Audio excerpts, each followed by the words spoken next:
February 19, Army Camp near Vaucouleurs. This morning, I awoke to visions of fire and steel. These nightmares come more often now that I have seen my beloved France eaten away in years of war.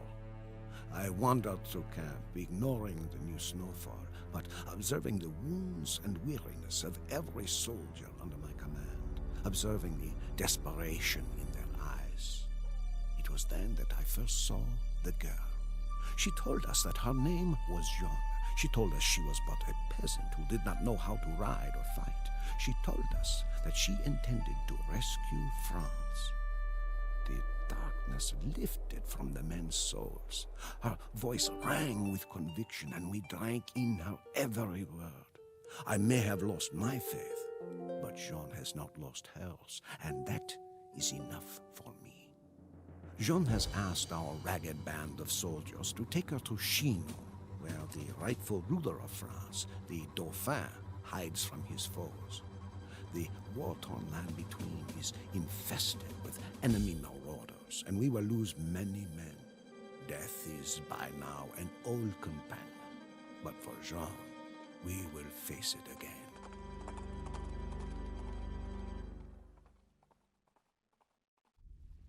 Bonjour, Jean. My colleague and I will escort you to the chateau of the Dauphin, or else we will die trying. I am Jean de Maze, and I will protect you with my life. Certes. You are Jean of Arc.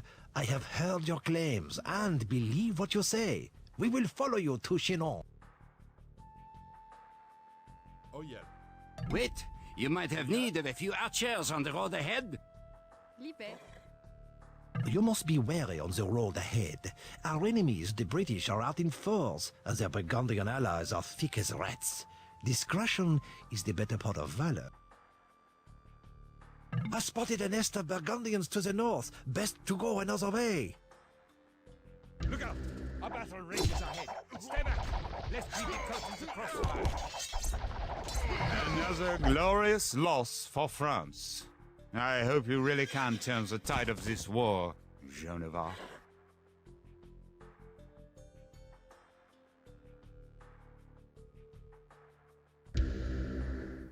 The bridge is out. The British must have destroyed it. We must find another way to Chinon. Highwaymen preying on helpless travelers. What has become of our homeland? A Burgundian encampment. We'll never get through that wall without siege equipment.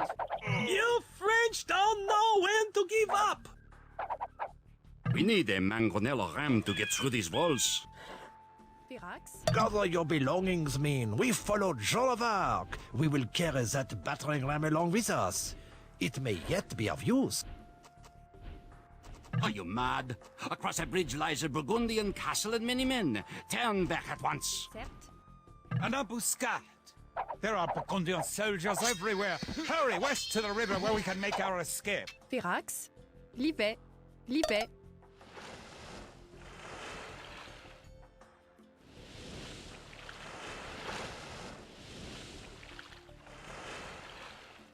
You mean to lead the French army? Such confidence I have not seen since this war began. Very well. You have 6 more soldiers, Jean the Maid. Here they come! Fire! Chinon, we have made it. The chateau of the Dauphin. The Dauphin will see you now. As Jean's footsteps echoed down the marbled hall of the chateau, the fat and whispering dukes did not but stare. The Dauphin himself seemed afraid as she kissed his feet. "My gentle Dauphin," she demanded, "why does England claim what is ours? Why are you not crowned King of France, as is your right?" The courtiers began to murmur. The chamberlain whispered lies into the Dauphin's ear, but the Dauphin pushed the chamberlain away and rose to meet Jean's gaze. She stands only to the shoulder of the shortest man, but all of us must look up to speak to her. I know not what silent conversation passed between the Dauphin and his would-be savior, But it was obvious that His Majesty was in the same thrall as we.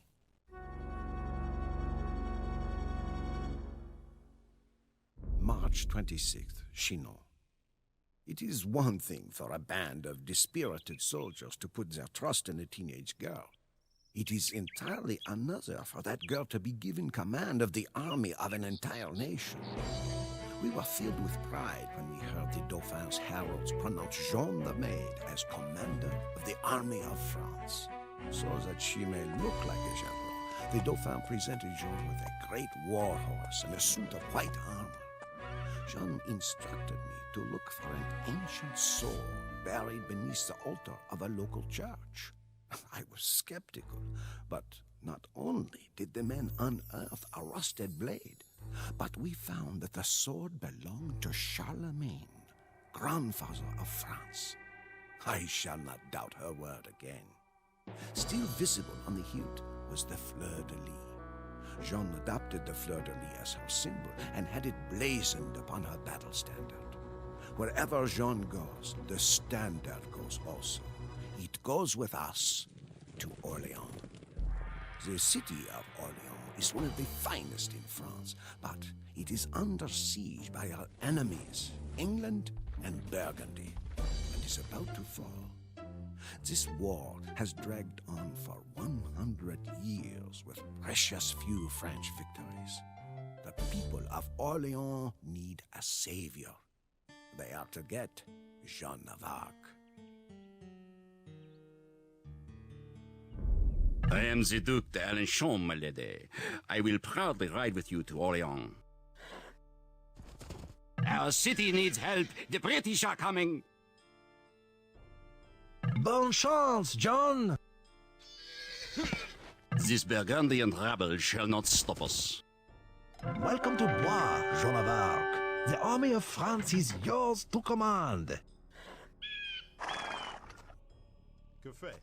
Now, on to Orléans. We need to get those supplies past the British.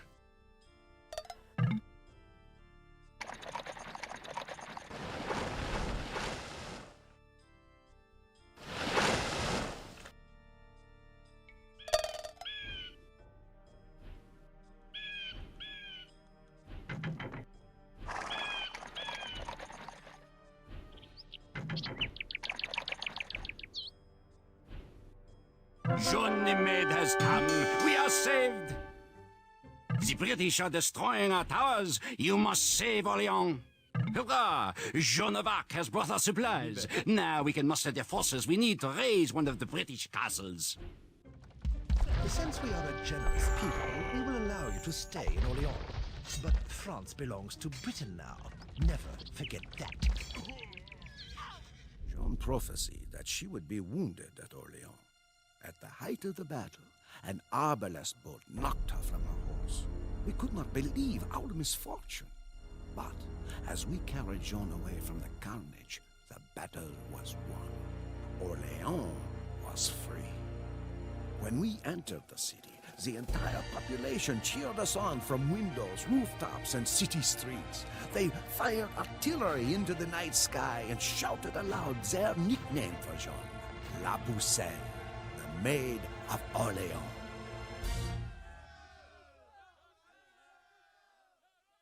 June 14th, Orléans. Our rescue of Orléans was a setback for our enemies, but only a minor one. The British still possess half of France. Tragically, we have cooled our heels for weeks while the Dauphin's advisors debate. Jean became irritated with the delay and reassembled her army. She talks of nothing but her mission to drive the British into the sea. The force of Jean's will is titanic. She has gathered to her banner swearing brigands and knaves and turns them into patriots and heroes. Among them is the man Lahir. A giant clad in plate mail, he drives men on with curses and fists. There will be plenty of British necks for Lahir to break at Patay. Patay is the gateway to the Loire River Valley. The British hold the Loire in a grip of steel, whilst a huge army under Sir John Fastolf devastates the countryside. John leads us to Patay to capture the British castles. However, we must avoid Falstaff's army till we are strong enough to face his veterans.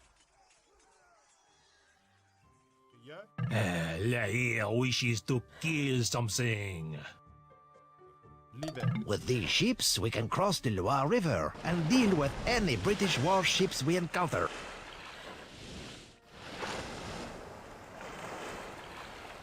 Certes. The blood on La Hire's sword is almost dry. An army of rams? How quaint. We'll see how your knights fare against British longbows. The French are attacking our castles. Methinks this peasant girl should go back to her sheep. Enough of this. I shall deal with Joan of Arc. I die for England. With 2 British castles destroyed, we have but 1 more to raise. Them Brits can't make a castle stronger than La Hire. That's the last of them. The British will be forced to surrender the Loire Valley back to the French. Another victory for Joan of Arc. After Patay, the myth of British invulnerability was dispelled. Now, our army knows it is possible to win, but only if we are resolute and cunning. The British are a most deadly enemy, and their longbowmen time and again have decimated a charge of French knights. To make matters worse, we now face enemies on both sides. The Dauphin's advisors spend more and more time wrangling, jealous of Jean's influence at court. I pray that Jean can complete her divine mission before the Dauphin's envious advisors betray her.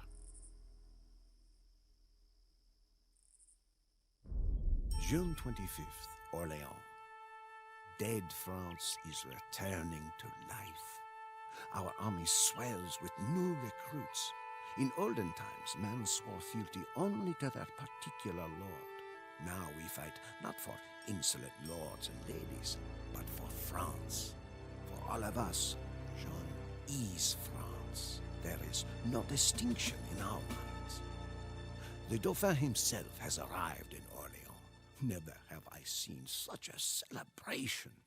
France needs a king, so we must escort the Dauphin to Reims, where he can be properly crowned. Yet, the city of Reims is dangerously menaced by the Anglo-Burgundian army. The cities of Troyes and Chalons also bar the way.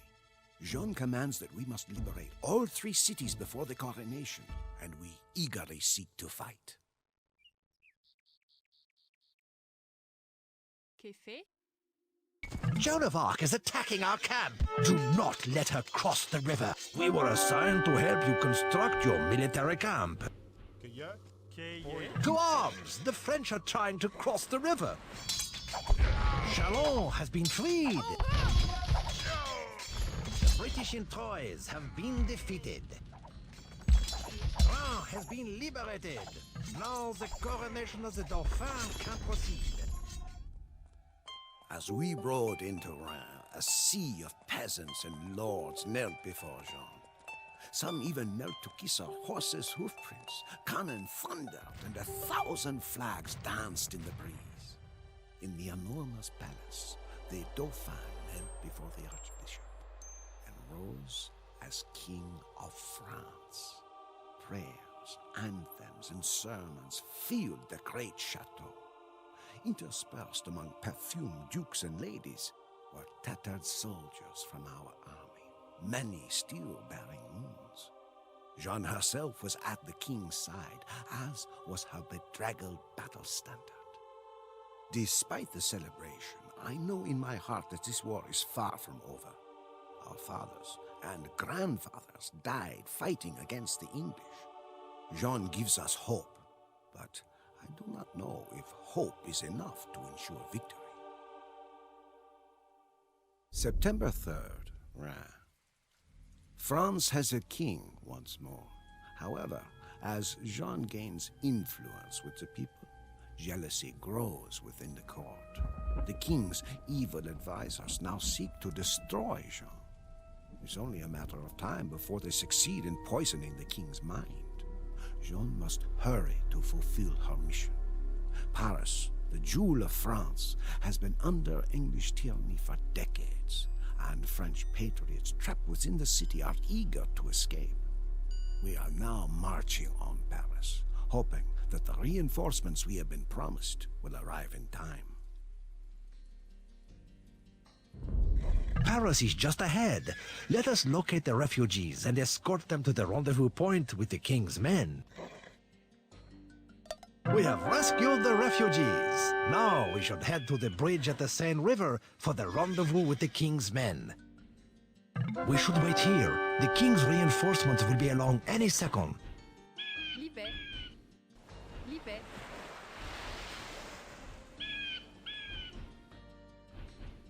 Okay, Liebe. Where are those blasted reinforcements? We are all the king could afford to send. Treachery. The king's wicked advisors want to see Jean defamed. Or worse, we're on our own. We must hurry to Compiègne. We are tired of licking British boots. We follow where you lead, Jean of Arc.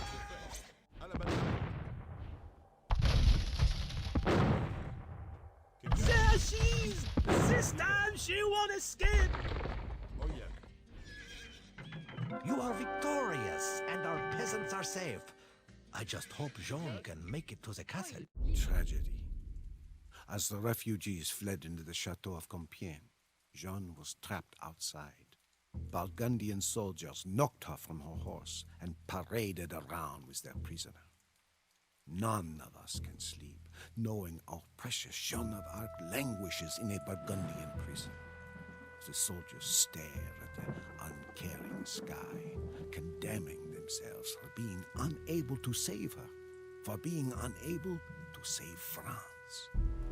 Paris was the first major defeat ever dealt to our army. Had the king sent the promised reinforcements, we would have captured the city. Now, it is France's darkest hour.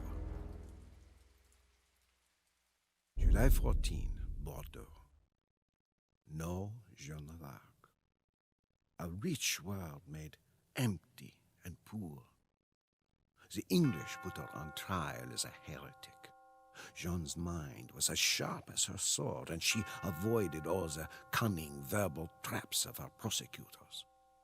In the end, Jeanne would not renounce her mission. The English found her guilty and burned her at the stake. But her death is not in vain.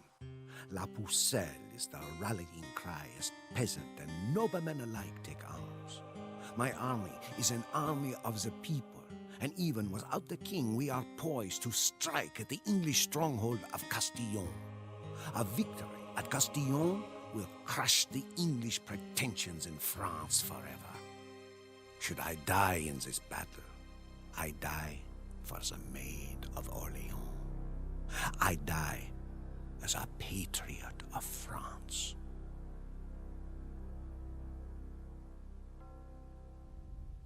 Sweet Jeanne, I shall avenge thee.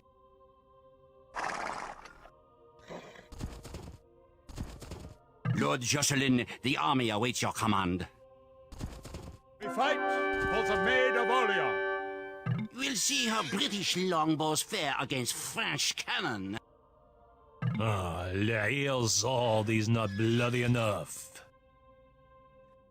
You are nothing without Joan. Prepare for battle. We come. Retreat! We must abandon France to the French!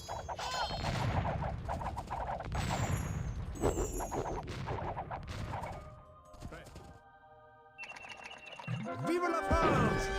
A century of English toil, blood, and victories was reversed in a little over a year by a teenage girl. The 100 Years' War has ended. Even more importantly, Jeanne's acts reignited a sense of French nationalism. Peasants and nobles alike no longer belong to lords and kings, but to France herself.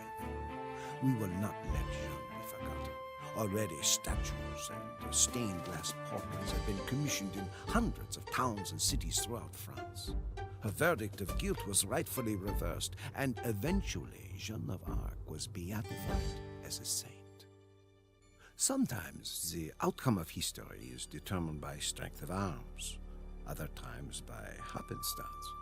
But in 15th century France, history was determined by the will of a young girl, the only person in history to command the armies of an entire nation at the age of 17.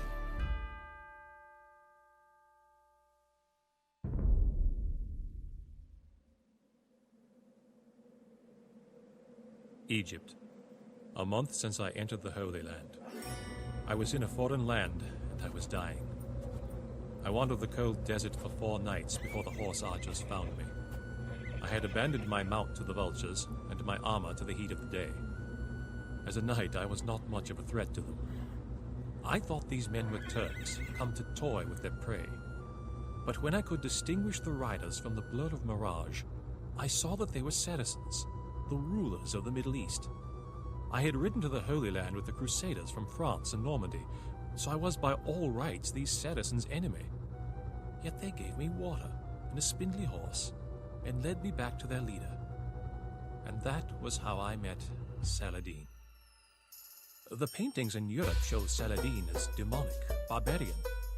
Yet he is more chivalrous than any knight I'd met before, and prefers the palaces of Damascus to slaughtering Normans in the desert. I had not expected hospitality from Saracens. We Normans execute any armed Arab we capture, but Saladin left me free to explore his camp. Perhaps he wants an objective observer to chronicle the prodigious bloodshed ahead. Saladin's army is heading south to Egypt to reinforce Cairo. Egypt is a tempting prize for the Crusaders. She is fabulously wealthy, yet governed by an ineffectual fool. Before my capture, I was en route to join in the Crusaders' assault on Egypt. It is a bitter irony that now I shall view the contest from the enemy camp. So it was that I found myself less than 100 miles from the Dead Sea in the company of my enemies.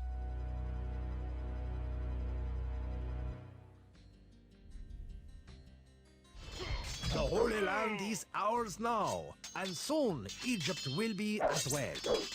Saladin, where are you going with that great army?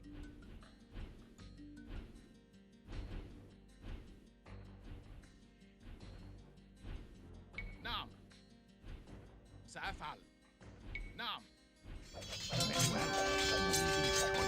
I have allied myself with the Franks. We will conspire to keep you out of Cairo.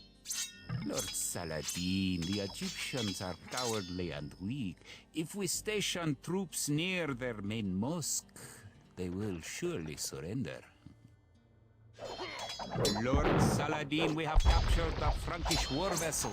Lord Saladin, we have found Frankish armor in the ruins of this blacksmith. Saladin, the Franks have betrayed us. They mean to invade Cairo. We were wrong not to trust our fellow Saracens. Please, these troops are yours to command. Just defeat the treacherous Franks.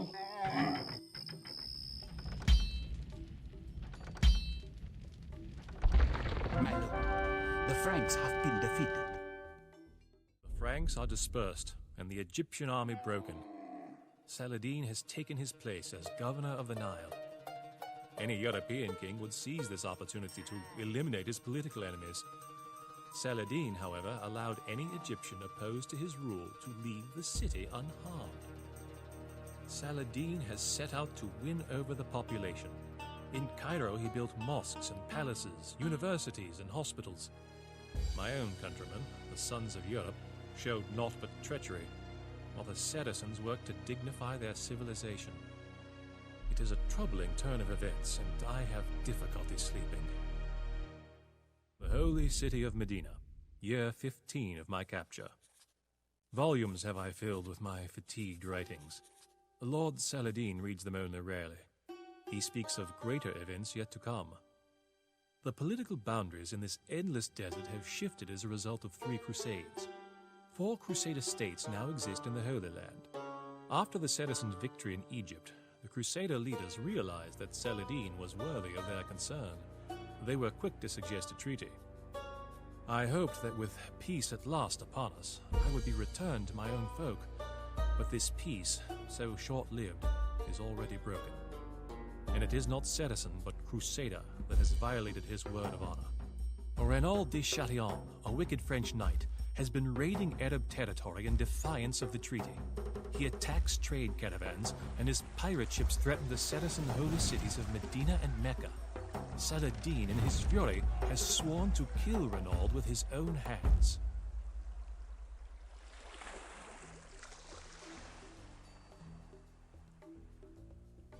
Help us! Crusader bandits are everywhere! We must stop these arrogant crusader attacks on our peaceful communities. Help! Crusaders are attacking our trade routes! I am coming for you, Saladin. Soon. For the war effort. I'll be back, Saracens all. Although I am still prisoner, Saladin and his generals dine with me. Over meals we discuss mathematics and astronomy. I never imagined a race of desert folk could be so wise. Baghdad, the citizen capital, is the most civilized city in the world, with free hospitals, public baths, a postal service, and banks with branches as far away as China. But as we eat, talk inevitably turns to war. Renaud's pirate vessels now rot at the bottom of the Red Sea. His raids have stopped. Renaud has escaped, but I suspect Saladin shall neither forgive nor forget.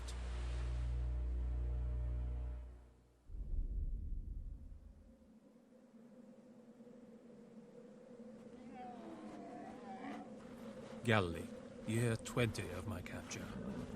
Last night we rode into a sandstorm. The men dared not open their mouths to speak. We clung to the necks of horses or camels while waves of sand rose and fell around us. The Saracens have pursued a large force of Europeans into the desert. The Crusaders carry with them a relic, a piece of the true cross. Capturing this artifact will deal a severe blow to the morale of Saladin's Christian foes. I asked Saladin why we were here, miles from civilization and water. He said, to bring crimson death to the blue-eyed enemy. The huge Crusader army has halted to make it stand beneath the two peaks called the Horns of Hattin.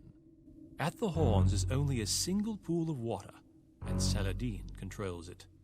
At night, the Saracens ride out and extravagantly pour out vessels of water into the sand within sight of the thirst-crazed Europeans.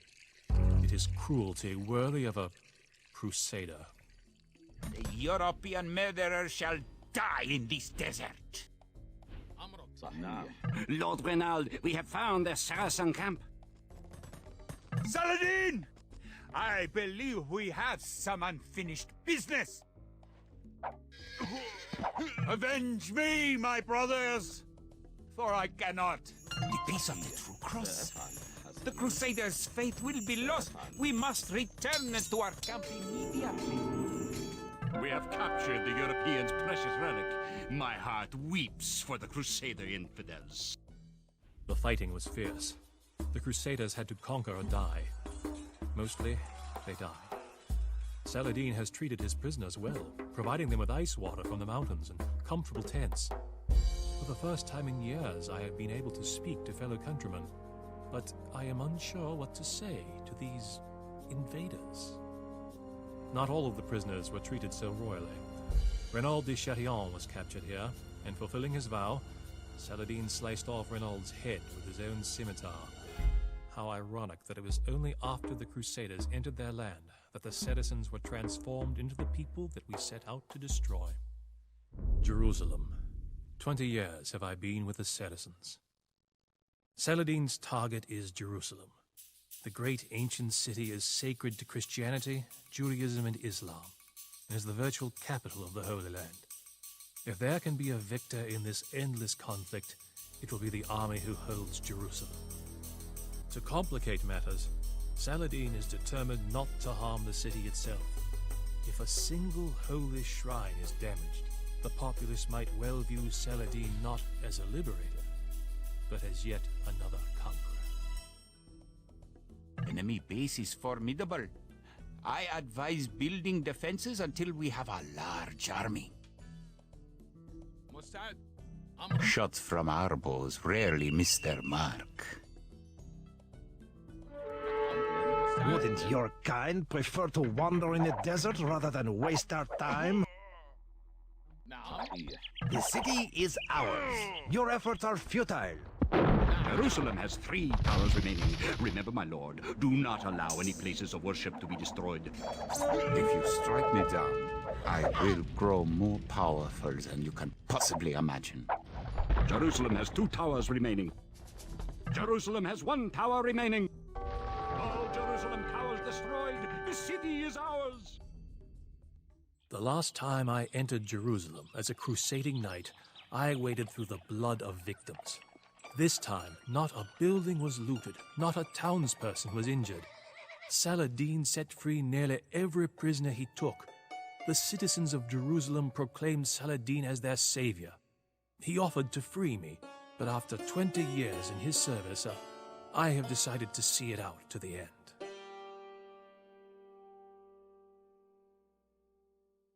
Tiberius, 20.5 years of bloodshed. We are far from the ocean, so the citizens interpret the smell of salt and commotion of sea birds as signs from heaven. I sit near Saladin's tent, watching the butchery below. Citizen horse archers sweep through yet another unorganized mob of European soldiers. The great crusader nations have been reduced to puny city-states. Only Tiberias, Tyre, and Ascalon are still in crusader hands. Nonetheless, these 3 cities are well fortified and could withstand any siege. Saladin has had many victories on the open desert, but the crusader castles are unparalleled. If he is victorious now, the Holy Land will belong to the citizens again. A failure could mean decades more of carnage. Lord Saladin, we are weary of this senseless bloodshed. Tribute to us 1,000 gold as a show of good faith, and we will call a truce. Once I was amazed at the nobility of the Saracen warriors. Only a few years ago they entered battle as gentlemen, bringing with them treasure chests, wine, singing girls, and collections of doves, nightingales, and parrots. No longer. In reaction to European hostility and fanaticism, the Saracens have steadily become more resolute, more bloodthirsty. Their love of art is replaced by a love for battle. Now, in answer to the crusade, they have adapted their principle of jihad for warfare. The result has been devastating to the crusaders. The European presence in the Holy Land was finished, or so everyone believed.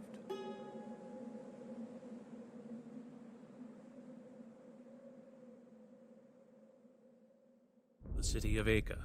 Nearly 21 years have I ridden with Saladin. When word of the Saracen victory at Jerusalem reached Europe, another crusade was launched. The kings of the 3 most powerful nations in Europe, England, France, and the Holy Roman Empire, embarked for the Holy Land with hundreds of thousands of troops. Saladin knows that his most dangerous opponent is Richard the Lion-Hearted of England, a brilliant tactician who learned the art of war fighting against his own father. He builds colossal fortresses and fights always from the front lines, the ideal of a romantic warrior. Richard's army has come ashore near Acre. Much of Saladin's army is trapped in the city, while 2 monstrous English trebuchets pound at Acre's walls. If Richard can defeat our army here, then he can walk into Jerusalem unopposed. Saladin knows that this is the climax of his jihad. All the Crusader states have fallen. If the Saracens can hold onto Acre, then the Europeans will be forced to return home. If Acre falls, then the centuries-long nightmare of eternal war, raid and counter-raid begin again. All Saladin's victories will be for nothing. Let us give the infidel dogs of the West a sight the likes of which no son of Europe has ever seen. We shoot to kill.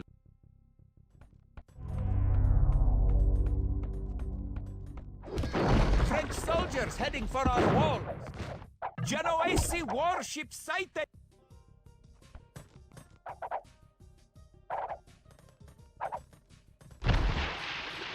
Templars preparing to attack. The first year of my freedom. The fighting is over. The fire has gone out of Richard's lust for conquest. The two respected adversaries started speaking, finally, of peace. War is not gentle with men's health. Richard fell ill with a fever. Because he respected his enemy, Saladin sent Richard fruit and mountain snow to comfort him. Soon enough, Richard boarded a ship headed back to England. The Third Crusade is over. The final treaty was signed on September 2nd, 1192. By its terms, Jerusalem remains in Saracen hands, but Christian pilgrims are to be allowed to visit all the holy places freely and safely. It seems a fitting compromise to a war that has been fought over religion and land. The war is over, but I do not think I shall ever see Normandy again. I want to see the steel foundries in Damascus, and the gardens of the Caliph in Baghdad. I have never seen the mighty Craig de Chalier, now fallen fortress of the Knights Templar.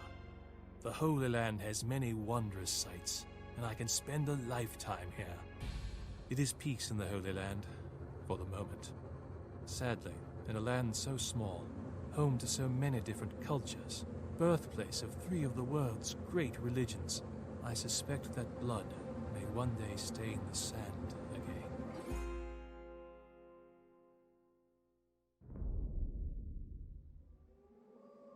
A blue wolf took as his spouse a fallow doe. They settled at the head of the Onon River to raise their offspring, and there were born the Mongols. So begins my life's work, the secret history of the Mongols.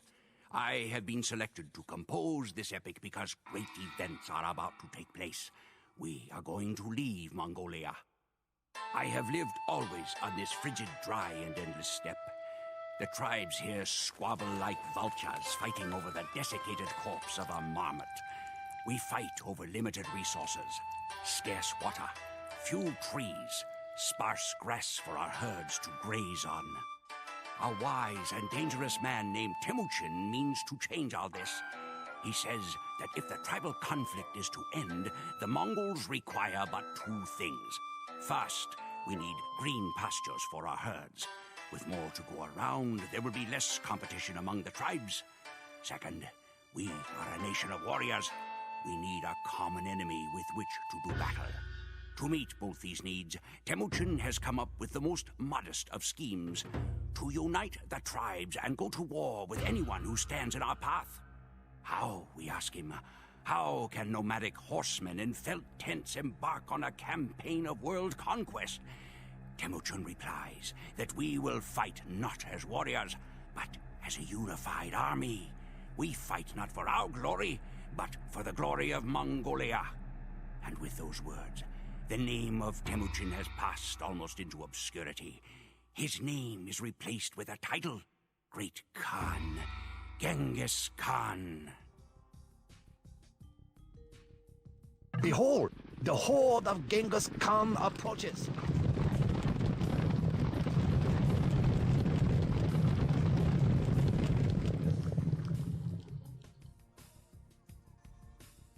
You men, you will visit each of the outlying tribes. You must convince as many as you can to join our glorious army. But beware the Karakitai, they are without honor.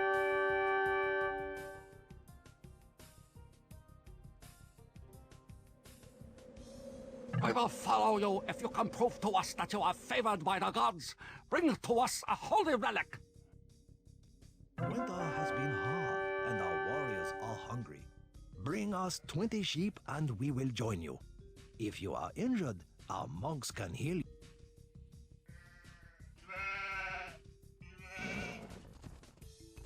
Thank you, Great Khan. We will honor our word by providing you with these soldiers. You have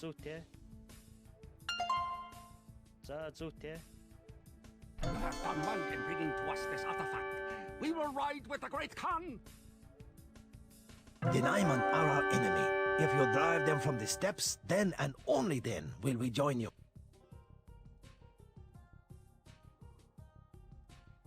We are at war with the Taichuans. Destroy their camp, and we will join you. You have done well. We will ride with you. Because you have vanquished our enemy, we will gladly join the horde. You must prove that our people will benefit from this alliance. There is a great wolf, Ornlu, whose pack has been attacking our flocks. Slay him, and we will join your horde. That's okay.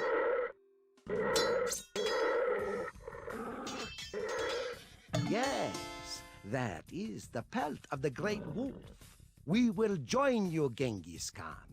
And to seal the agreement, we will give you the gift of flaming arrows. 4 Mongol tribes now follow the banner of Genghis Khan. Nearly all of the Mongol tribes have united under the great Khan. The chieftains of those tribes reluctant to join were boiled alive. Each day, new faces have taken up the bow. Unfamiliar hands hold the 9 bands of yak hair that has become Genghis's standard. There are more men and horses gathered in the camp than I ever knew existed. Horse archers and lancers, men in leather cuirass and silk armor, all lift their heads upward to the platform from where Genghis speaks. The great Khan calls himself the punishment of God. Men smile like hungry wolves. It is dawn of the first day of the Mongolian Empire. Winter has come to the steppes. The earth is frozen hard as bone, and the only movement is steam rising from the nostrils of men and horses. Only the promise of battle brings warmth. Nearly all the tribes in Mongolia now answer to Genghis Khan. But with success comes enemies. A man named Kushlak has challenged Genghis's right to rule. Kushlak sows discord among the Karakitai tribe and means to have himself proclaimed as a rival Khan. Genghis cannot allow these transgressions to go unpunished. He needs to set an example. So we ride west to find and slay Kushlak. If the Karakitai shelter him, then their lives are forfeit as well.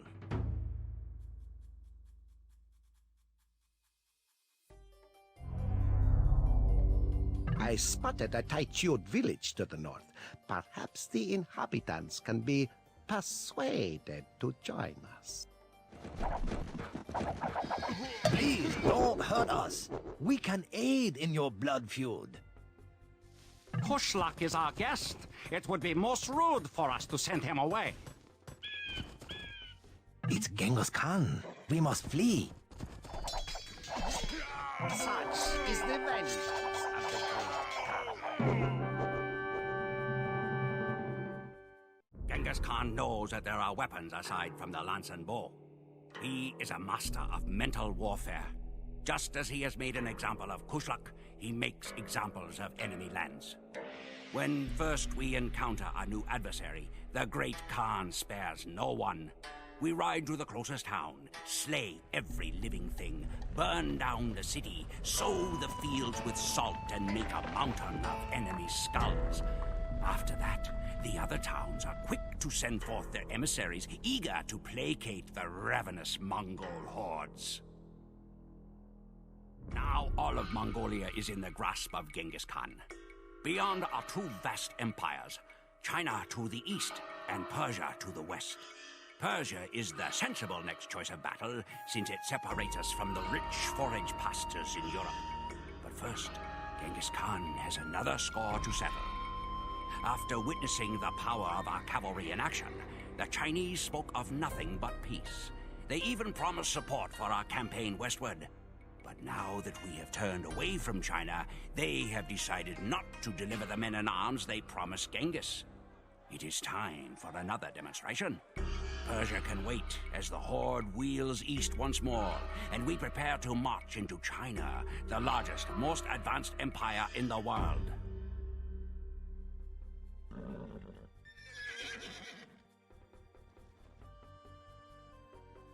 The Great Wall of China. Our army is not equipped to deal with such walls. Scouts report a Chinese village to the northeast. Perhaps we can convince some siege engineers to join us. Great Khan, we have captured a transport ship. Mongols! Run for your lives!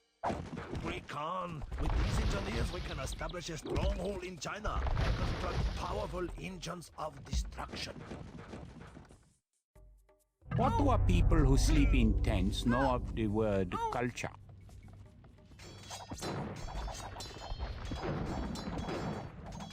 A glorious slaughter.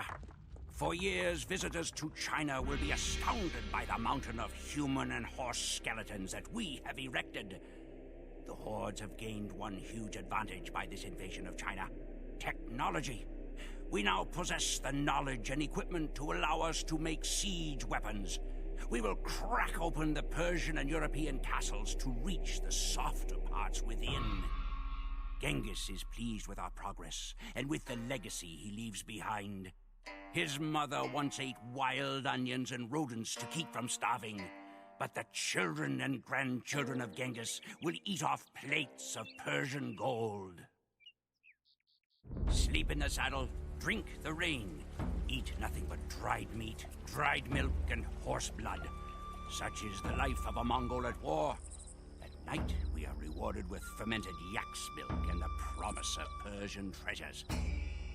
Driven on by the words of the great Khan, we have crossed miles of the Asian continent at full gallop. Before us lies the vast empire of Persia. The Khwarazm Shah will be given one chance to submit, and then his cities will be pulled down brick by brick. But not all of us head into Persia. Genghis has sent Subutai Ba'atur of the reindeer people north into Russia. The Russian principalities are disorganized, and Genghis hopes that Subutai can break them one by one. Then the borders of Mongolia will cover all of Asia. Great Khan, our assassins are concealed in these trade carts. Once the carts are near the Persian Shah, the assassins will strike. Without their leader, the Persians will fall like grass beneath our hoofs. We come bearing gifts for the Shah. You may enter. Our city of Samarkand is just over that hill. And what have the Mongols sent me? No doubt a bribe begging me not to destroy them. Quickly, we must strike at the Shah. What is this? Treachery! Now the Persians will be an easier target. We die for Genghis Khan. It's the horde of Genghis Khan! We are doomed! The Persian army numbered nearly 500,000 men, but was beaten by a Mongol army less than half that size. The governors of outlying cities were executed by pouring molten silver into their eyes and throats. The capital city of Samarkand, which was expected to withstand our siege for a year, fell in 5 days. Separate mountains were made of the skulls of men, women, children, horses, dogs, and cats. We roamed the streets in wonder at the opulence of the Persians, drinking at their fountains and gorging ourselves on sherbet and tropical fruit. For a man born in a tent, it seemed as if Genghis Khan had torn open the gates to heaven itself. Russia and Mesopotamia were now ours to command. The empire now stretched over 7,000 miles from the Pacific Ocean to the Black Sea. We were about to enter Europe when tragedy struck. Old wolves do not die gracefully. Warriors their entire lives, they do not know how to live when they grow old and their fangs fall out. Such it is with Mongols as well. Genghis Khan was now 80 years old. On the night when we knew that our glorious conquest was about to end, Genghis summoned his sons to his tent. They found their father shivering before a fire, delirious with pain. "My descendants will wear gold," he said. "They will eat the finest meats and ride the finest horses, and forget to whom they owe it all. A deed is not glorious until it is finished." And he refused to die until Ogatai, his third son, promised to continue the war. Ogatai emerged from the tent, carrying his father's bow, and declared, "This storm is not yet finished. I still hear the sound of lightning, and it strikes in Poland." Church bells rang in Europe when they saw our horde pouring out of the mountains. The armies of Bohemia and Germany hastened to Poland's defense. To them, our army might have been from the underworld itself, still commanded by the shade of the Great Khan.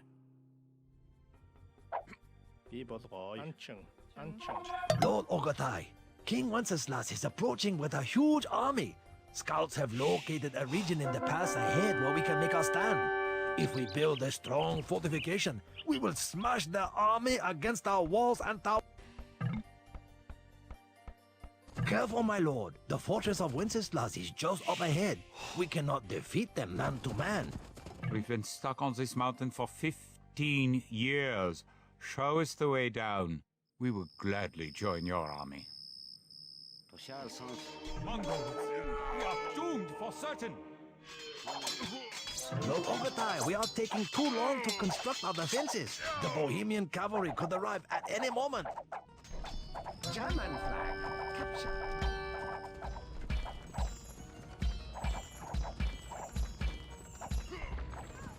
Polish flag captured. Lord Ogatai, we have completed the castles. We are ready to withstand the assault of King Wenceslas and his Bohemian knights.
Bohemian flag captured.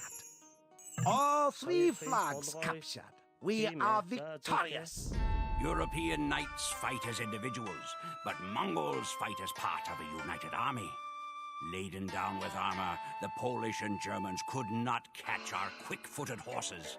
Time and again we fired flaming arrows at them, then retreated out of range. When the enemy cavalry pursued, we would lead them into an ambush. The ambush was always announced by the Nakara, a huge drum carried into battle on a camel. 100 times has the Nakara sounded on this day. We were ordered to cut off an ear for every victim. 9 sacks of ears were sent back to Ogatai Khan.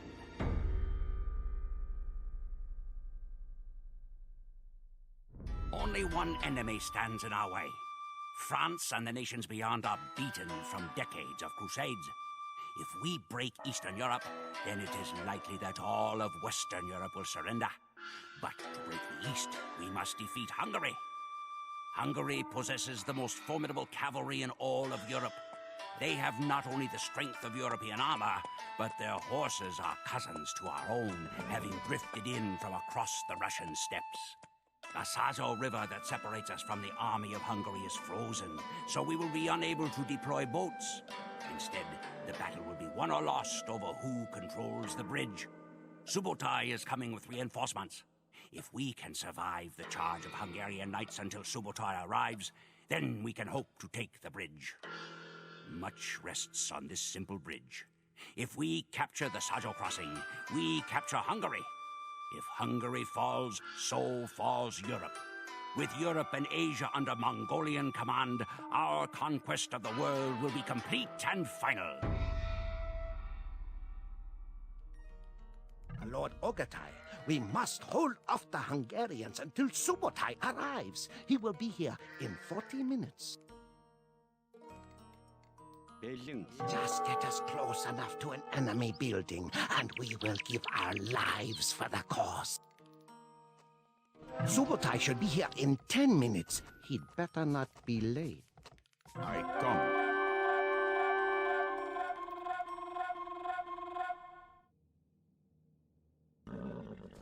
The Hungarians are trying to blow up the Saho River Bridge. Nothing stands between us and the Atlantic Ocean. The Mongol Empire comprises 2 whole continents. Europe and Asia belong to the hordes. Every place we entered has changed forever with our passing. Russia, once filled with quarreling city-states, much like ancient Mongolia, will forever be melded into a single gigantic nation. Genghis Khan forged the largest empire ever created in the life of one man. His body was carried back to the river Onan, where the legendary Blue Wolf and Fallow Doe once lived. He was buried in the ground, and 1,000 horsemen rode over the site to disguise it. Genghis Khan's final resting place was devoured by the steppes. My people cherish the legend that their great ruler will one day return to lead his horsemen to another bloody victory.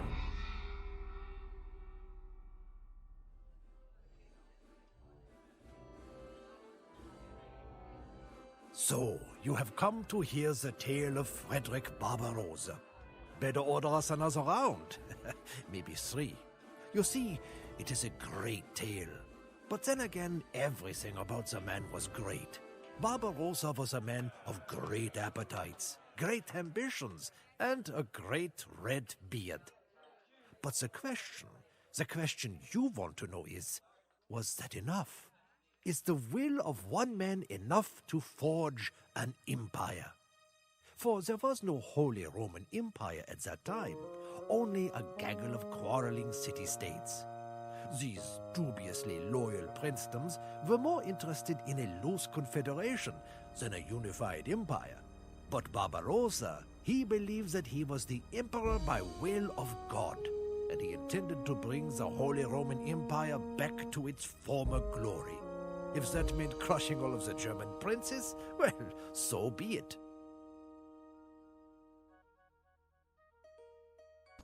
Your Majesty, this way leads east to Hungary. We must be careful. There are Mongols in that direction. Your Majesty, these Mongolian warriors say they will join our army for 200 gold. A wise choice. By capturing all of the holy relics, you have re-established your claim as Holy Roman Emperor. They have called Barbarossa the scourge of Europe, but he was as skilled a diplomat as he was a warrior. He united Germany with more than just a sword. He established a set of legal codes known as the land pieces. He helped the hungry by fixing an official price for grain after every harvest. The provinces of Germany quickly became the wealthiest and most powerful in Europe. The Holy Roman Empire was so successful, in fact, that it quickly overgrew its boundaries. The empire was in full bloom, and her population was rapidly expanding. The Germans felled forests, drained marshlands, and reclaimed land from the sea itself. But there was still not enough space. Bringing the vastness of Poland into the empire would ease the pressure on the empire's borders. To deal with Poland, Barbarossa called up one of his mightiest vassals, Henry the Lion. Henry was a powerful prince of Saxony, and his decadent palaces outshone the emperor's own. While he swore fealty to Barbarossa, some questioned whether Henry the Lion did not want the empire for his own. By ordering Henry the Lion to aid in the subjugation of Poland, Barbarossa meant to test his oath of allegiance once and for all. Your Majesty, the counties of Bavaria and Saxony will provide us with the resources needed to outfit the Imperial Army, but we must defend them from the Polish. Barbarossa, I I have some unfortunate news for you. You see, it is I who should be Holy Roman Emperor. Kneel before the lion. Your Imperial Highness, Henry the Lion has sovereignty over a population of peasants. We should capture them so that we will not be dependent upon our allies for supplies.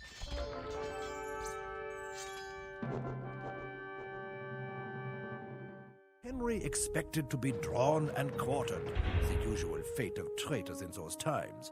But Barbarossa recognized the potential for a strong ally and officially forgave him, provided that Henry the Lion would swear to support Barbarossa from now on. Amazingly, Henry agreed. Germany was unified, and Henry the Lion was pacified. But the Holy Roman Empire was not complete.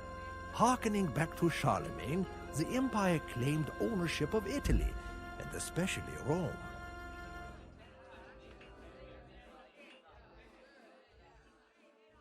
In Rome, the Pope firmly believed that it was the Church, not the Emperor, who was the ultimate authority for the empire. Barbarossa could not convince the Pope to see things his way, so he appointed his own Pope. This too was not enough, for Pope and anti-Pope promptly excommunicated each other. In the end, Barbarossa had to resort again to politics at the point of a lance. If the Pope would not listen to reason, then perhaps he would concede with 2,000 German knights pouring down the Italian peninsula. The greatest of the northern cities, the virtual capital of Lombardy, was Milan. The lords of Milan were as proud as they were belligerent. Barbarossa was determined to raze Milan to the ground as a warning to all the Italian city-states, and particularly the Pope in Rome. The message was clear. He, Frederick Barbarossa, was the one and true Holy Roman Emperor.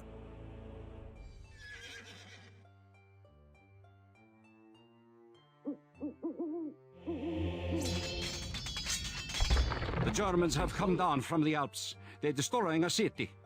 Yeah. Barbarossa now commands a massive navy. Stay alert lest he should attempt to cross the river. The forces of Frederick Barbarossa threaten our city. Send all available reinforcements. The cathedral is ours. So then is all of Milan.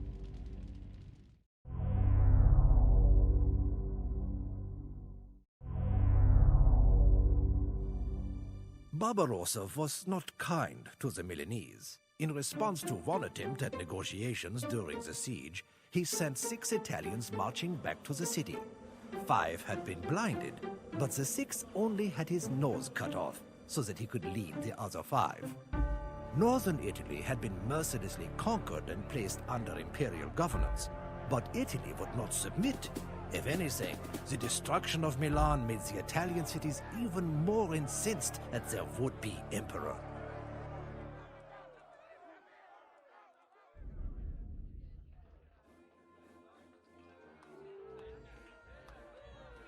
As long as Barbarossa's knights were present, peace endured. But the emperor could not be everywhere at once. Whenever he went to Italy, Germany would flare up, and when Barbarossa returned to Germany, the Italians began plotting again. Milan had fallen, but the remainder of the Italian cities joined together in a confederation known as the Lombard League, for the purpose of defeating Barbarossa.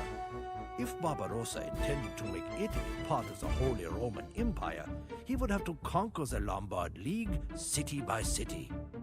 But Barbarossa still had a secret weapon: Henry the Lion and his seasoned troops. Our fort is under attack by the Lombards. I will send my knights to assist you, though I fear they will be too late.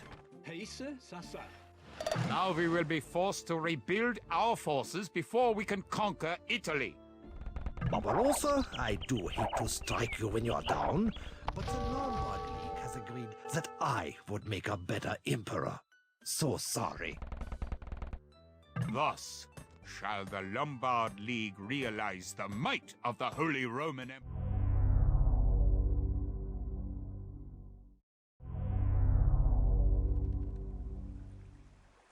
Henry the Lion was immediately banished to England. Separated from his wealth and army, there was little more he could do to plague Barbarossa.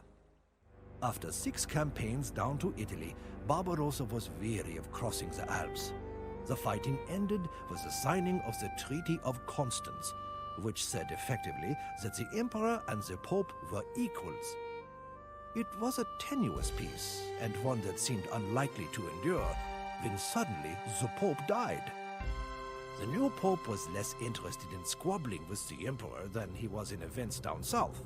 You see, the Europeans were being driven out of the Holy Land. It was time for another crusade.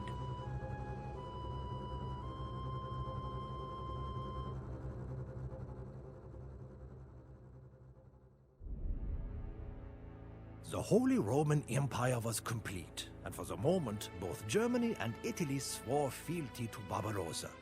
Alas, the peace was not to endure. The Crusader states in Palestine were crumbling. A Saracen king named Saladin had evicted virtually every crusader from their castle. The Pope called for a new crusade before the Holy Land became Saracen once again. Remarkably, Barbarossa agreed to undertake this new crusade for the Pope he had fought so hard against. King Philip of France and England's Richard the Lionhearted had already boarded ships bound for the Middle East. But Barbarossa's army was the largest by far, and there wasn't a fleet in Europe that could transport it. The Emperor would have to march overland to Constantinople and through the land of the Turks to reach the rendezvous in Jerusalem. Constantinople was the capital of the Byzantine Empire and one of the most glorious cities on the globe. Barbarossa's army would be able to rest and resupply in Byzantium before it began the Great March. Your Imperial Majesty, we must cross the Sea of Marmara to reach the Holy Land. There are 2 places where we might commandeer ships. The weak port of Gallipoli or the heavily fortified city of Constantinople. An abandoned house? No, a Saracen ambush. Welcome to Gallipoli, Your Royal Highness. Of course you may use our transports, my Lord Emperor, but I fear Saracen warships rule the Aegean. You may lose many men.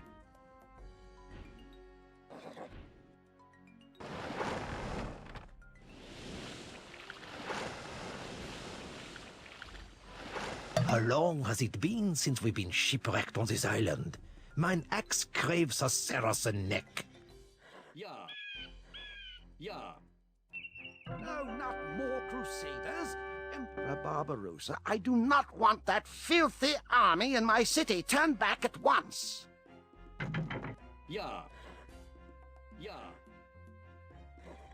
Your Imperial Majesty, if we want to use the Byzantine Navy, we must invade Constantinople. Very well, Barbarossa, you have made your point. I will allow you to use my navy if you will take your looting crusaders and leave. The Teutons are trying to land! Attack! Spare us, crusaders, and we will help you with your dirty work. Up in that Seljuk fortress, I spy many onagers. If we could capture those, it would make this trek through the wasteland a bit easier.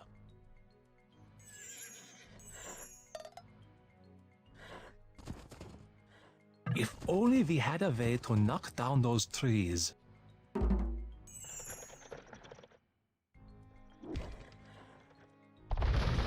Rumbles as if alive.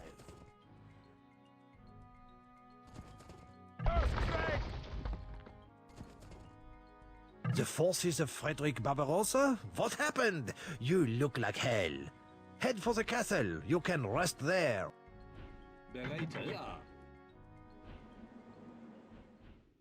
Welcome, Emperor Frederick. You may rest here with us before you continue your journey to the Holy Land. Barbarossa's weary army had marched for hundreds of miles through the cracked mountains in the heat of July. So when it stumbled upon the Goksu River, the men were astonished and grateful. Barbarossa himself could not resist plunging into the cold water without even pausing to remove his armor. To the disbelief of the surviving troops, Barbarossa drowned. Some said the emperor could not swim in his plate armor. Others believed that his 67-year-old heart had finally given out.